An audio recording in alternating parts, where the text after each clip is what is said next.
경기 침체를 감수하는 것은 의도된 거다. 네, 여러분 반갑습니다. 비트캐쳐입니다. 트럼프의 무지막지한 관세 전쟁으로 인해서 경기 침체의 공포가 미국 증시에도 영향을 주면서 나스닥이 무려 간밤에 4%나 하락하면서 2년 만에 최대폭으로 하락을 했습니다. 그에 따라서 당연히 비트코인도 큰 폭으로 조정을 받고 현재는 지금 반발 매수세가 들어오면서 77K 부근을 찍고 다시 81K까지 말아 올려준 흐름이고, 나스닥 선물 같은 경우도 현재 이런 식으로 밑꼬리를 달아주고 다시금 약간의 회복세를 보여주고 있는 상황입니다. 그나마 비트코인이 불행 중 다행이라고 생각되는 것은 미증시 나스닥의 하락 기울기에 비하면 그나마 비트코인은 나름대로 잘 선방하고 있고, 이 얘기는 뒤집어서 얘기하면 매크로 시장의 이슈들 분위기는 좋지 않습니다. 하지만 크립토는 개별 시장의 이슈만큼은 충분히 긍정적인 소식들이 있었기 때문에 어느 정도 더 큰 폭으로 빠질 수 있었던 것을 지금 나름대로 잘 방어하고 있다라고 볼 수 있습니다. 하지만 완벽하게 이 정도 말아 올렸다고 추세가 반전되고 모멘텀이 반전됐다라고 볼 수는 없기 때문에 일단은 우리가 가장 중요하게 봐야 되는 거, 오늘 저녁에 열리는 미장의 흐름, 그리고 나스닥이 계속해서 이 밑꼬리를 달고 올라와 준 만큼 충분히 이 하락 트렌드 라인을 돌파해 주는지 여부가 아마 비트코인에도 굉장히 중요할 것으로 보입니다. 그렇기 때문에 여러분들도 지금 시기는 무조건 차트나 기술적인 부분보다는 미국의 움직임, 트럼프의 입에 주목을 해야 된다라는 팩트를 꼭 명심하시고, 이런 트럼프의 움직임에 따라 월가가 경기 침체 확률을 무려 40%까지 올리면서 올해 성장률 전망도 2%에서 1%까지 내리고 있는 상황입니다. 그만큼 지금 트럼프의 이런 미치광이 전략으로 인해서 경기 침체에 대한 우려가 커지고 있는데, 우리가 항상 매크로 데이터를 볼 때 침체가 왔느냐 아니면 침체가 올 우려감이 있느냐, 이것을 잘 구분하셔야 됩니다. 불과 얼마 전까지만 해도 미국의 어떻게 보면 자본주의 서열 1위라고 볼 수 있는 재무부 장관인 스콧 베센트가 CNBC에서 인터뷰를 했는데, 현재 지금 미국 시장과 경제는 과도한 정부 지출에 중독되어서 해독 기간이 있을 것이다. 쉽게 말해서 디톡스를 할 거다라는 얘기를 해줬는데, 이 디톡스가 뒤집어서 얘기하면 뭡니까? 어느 정도 더욱더 건강해지고 강해지기 위해서 단기적인 고통은 감수하더라도 그 이후에 디톡스가 끝나면 얼마나 건강하고 강력해질 것이냐. 지금은 어쨌든 이 디톡스를 하는 구간이고, 이 디톡스 하는 것을 마다하지 않겠다라고 미국의 유동성을 좌지우지하는 스콧 베센트가 얘기를 해줬습니다. 그리고 현재 지금 일각에서 나오는 얘기, 그리고 제가 지지난주부터 계속해서 말씀드렸던 트럼프가 지금 경기 침체를 감수하는 것은 의도된 거다. 그 이유는 지난달 말 미국 정부 부채는 5경 2600조에 달하는 어마어마한 수준까지 치솟았습니다. 근데 이렇게 부채를 발행했던 게 올해 만기 도래액이 1경 2000조다. 근데 지금 미국은 국채 금리가 하락해야 국채 금리에서 나오는 이자 비용을 줄일 수가 있습니다. 그러면 어쨌든 미국은 침체를 어느 정도는 용인하고 주가 하락을 용인하더라도 국채 금리를 하락시켜서 정부 지출을 줄이는 게 훨씬 더 중요할 수 있다. 그렇기 때문에 스콧 베센트도 계속 얘기했던 거, 10년물 국채 금리 무조건 내릴 거다. 어떻게 내리고 디톡스를 하고 있는지 시장으로 우리가 알 수 있습니다. 그리고 스콧 베센트와 트럼프의 의도는 지금 잘 적중하고 있고, 한때 4.8%까지 올랐던 금리의 바로미터라고 볼 수 있는 10년물 국채 금리는 지금 4% 초반대까지 떨어졌고, 최근 다시 고개를 들려고 하니까 또다시 디톡스 시장 조정을 시키면서 다시금 국채 금리가 하락한다. 근데 국채 금리가 하락한다라는 건 뭡니까? 반대로 국채 가격이 상승한다라는 거, 미국채에 대한 수요가 다시금 증가하고 미국이 원하는 대로 경기 침체 분위기를 만들면 전 세계가 안전자산을 선호하게 되고 가장 안전한 자산이라고 평가받는 미국채를 살 수밖에 없습니다. 이런 식으로 미국채 수요를 늘려서 미국채 가격을 올리고 그에 따라서 금리를 낮추려는 이 어마어마한 의도, 그들이 짜고 있는 판을 우리는 명확하게 캐치를 해야 됩니다. 그리고 이번 주는 더더욱이나 매크로가 중요하기 때문에 핵심적인 지표들을 잘 체크해야 됩니다. 오늘 저녁에 있는 미국 노동부 졸츠 구인이직 보고서와 그리고 내일은 대망의 CPI 발표가 예정이 되어 있습니다. 지금 시장은 어떻게 데이터가 나와야 되냐, 너무 좋지도 나쁘지도 않게 딱 중립의 예측치에 부합하는 수치가 잘 나와줘야 됩니다. 고용시장도 너무나 위축되면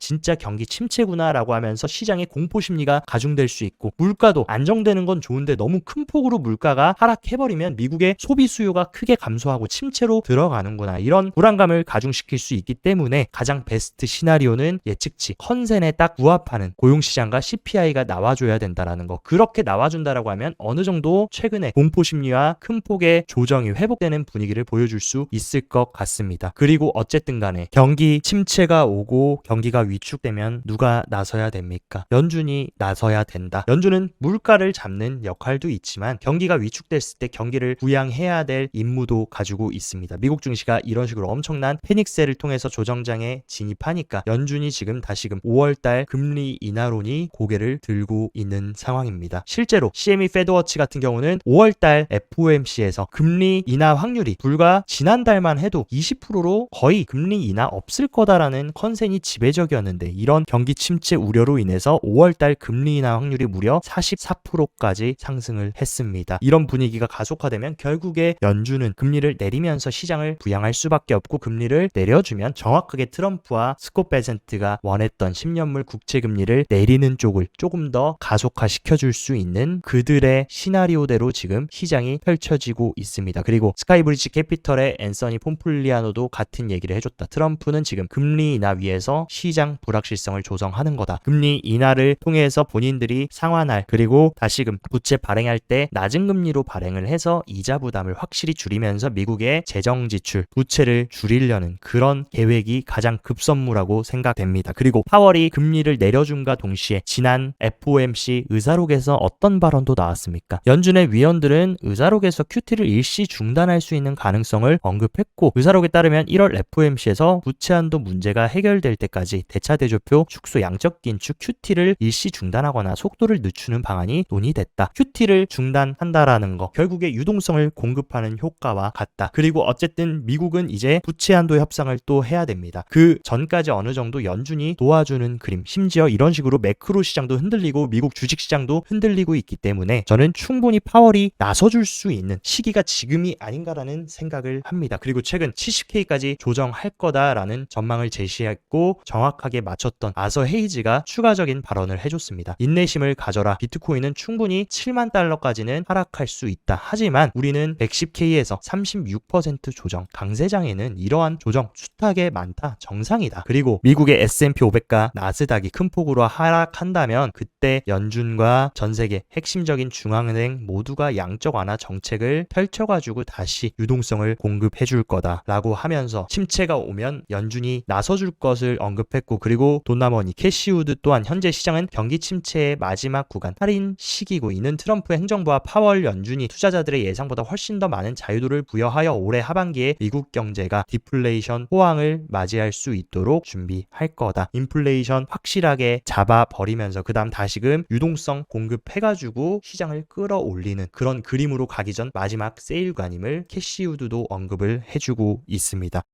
어쨌든 매크로 시장은 불안하고 악재가 많은 것은 팩트이나 실제로 암호화폐 개별 시장의 분위기는 그 어느 때보다 규제 환경이 좋아지고 있는 것은 부정할 수 없는 팩트입니다. 트럼프는 바이든 시대 때 진행했던 암호화폐 디뱅킹 종식 행정명령에 서명을 할 계획이라고 얘기하면서 확실하게 암호화폐 플레이어들을 규제의 틀에서 해방시켜주려는 움직임을 가져가고 있고, 현재 SEC 위원장 직무대행인 우에다 위원장 또한 거래소 규제 범위에 암호화폐 기업을 제외하려는 노력을 하고 있다. 과거에 이런 암호화폐 규제에 암호화폐를 포함시키지 말았어야 했고, 지금 현재 본인은 직원들에게 해당 제한선의 암호화폐 부분을 삭제할 방안을 마련할 것을 요청했다. 백악관부터 SEC까지 과거 바이든 정부 때는 상상하지도 못했던 규제 완화가 계속 진행되고 있다라는 이 본질을 우리는 보셔야 된다. 그리고 더불어민주당도 이제 정신을 차리고 시동을 걸고 있습니다. 가상자산 특위를 추진하면서 현물 ETF 발행과 증권형 토큰 법제화를 적극적으로 검토 중이고, 디지털자산 특별위원회까지 구상할 계획이다. 우리나라도 너무나 늦었고 뒷북이지만 지금이라도 이런 움직임 가져가는 거 전 세계 글로벌 트렌드 흐름에 편승하는 이것이 의미가 있다라고 생각합니다. 그리고 아시아의 금융 허브라고 볼 수 있는 싱가포르의 증권거래소는 올해 하반기부터 비트코인 무기한 선물도 상장한다. 이런 식으로 아시아 금융 허브에 비트코인 무기한 선물 상품이 상장된다. 기관의 시장 접근을 더욱더 크게 확장시킬 것이고, 싱가포르 금융관리국 승인을 기다리고 있고, 있고 이는 기관과 전문 투자자 대상으로 하는 겁니다. 그렇기 때문에 큰 유동성이 충분히 하반기에 싱가포르 증권거래소 상장으로 인해서 이루어질 수 있는 잠정적인 호재도 수면 아래 위치를 하고 있고 독일의 1위 은행인 도이치방크는 미국 비트코인 준비금 지원 금융 전략에서 전략적인 역할을 기대한다. 이런 식의 발언을 한다라는 거. 독일도 어느 시점에는 비트코인 전략적 비축을 염두에 두고 있다라는 의미로 우리가 해석해 볼 수도 있고 태국의 SEC는 지금 1위 스테이블 코인인 테더를 공식으로 인정하면서 태국 내 거래를 허용한다라는 어마어마한 소식이 들렸습니다. 이런 식으로 미국이 스테이블 코인 열고 비트코인 비축 법안에 승인을 하니 이런 식으로 신흥국들도 너도 나도 스테이블 코인 도입하면서 친화적인 움직임을 가져가고 있다. 그리고 일본 또한 암호화폐 규제 완화 법안을 국회에 제출했고 여기서도 스테이블 코인과 중개업 활성화가 기대된다. 결국에 스테이블 코인 시장 어쨌든 지금 관세의 쇼크와 매크로의 불확실성, 경기 침체에 가로막혀 있지만 이것들만 어느 정도 조금씩 완화되고 10년물 국채금리가 안정되면서 그들이 원하는 판만 짜여진다라고 하면 미국의 비트코인 준비금 채택과 이런 친화적인 스테이블 코인 법안 그리고 SEC의 규제 완화를 통해서 충분히 암호화폐 시장 의미 있는 움직임을 가져갈 수 있다라고 생각합니다. 그리고 아랑곳하지 않고 우리들의 세일러 형님은 또다시 210억 달러 수준의 마이크로 스트래티지 우선주를 공모하면서 또다시 자금 조달을 하려고 하고 있고 하나로 대략 30조 원에 달하는 돈입니다. 근데 이 돈 조달받으면 또 뭐 하겠습니까? 세일러 형님은 비트코인 매집하려고 할 거라는 거. 이렇게 어쨌든 꺾이지 않는 마음을 가지고 있는 세일러한테도 우리가 배울 점이 있다고 생각하고 세일러는 실제로 미국 백악관의 핵심 인사들과 매우 긴밀한 관계를 형성하고 있고 크립토 서밋까지 참여하면서 표면적으로 언론에 공개되진 않았지만 얼마나 많은 얘기들을 의사결정자들과 주고받았겠습니까? 그렇기 때문에 확신이 있기 때문에 이런 식으로 더 적극적인 자금 조달로 비트코인을 매집하려고 하는 것이라고 합리적인 의심을 해볼 수 있습니다. 그리고 일본에 본사를 둔 산하 거래소인 SBI VC 트레이드 또한 4,000개의 비트코인을 매집하면서 하필 시즌 종료 얘기가 나오고 사이클 끝났다, 망했다라는 얘기가 나올 때 왜 이런 식으로 어마어마한 비트코인을 매집했을까? 여기에도 물음표를 던져볼 만하고 앤서니 스카라무치는 향후 몇 달 안에 더 많은 기관과 국가들이 비트코인 매수를 할 수 있다. 지금은 물론 부진하지만 향후 3에서 6개월 즉 2분기, 3분기부터 하반기부터 더 많은 기관들이 암호화폐 매입을 적극적으로 해갈 것이고 그리고 다른 국가 정부도 미국의 비트코인 비축 전략을 따르게 될 것이며 수요가 증가할 것임을 얘기를 해주고 있습니다. 어쨌든 지금은 딱 정리하자면 매크로의 영향으로 단기적으로 보자면 너무나 암울하고 무섭고 힘든 시장인 것은 팩트지만 비트코인 본질적인 규제의 흐름이라든지 전략적 비축 법안 채택부터 향후에 더욱더 커질 수요들은 아직도 수면 아래에서 에너지를 모아가고 있다는 것을 보셔야 됩니다.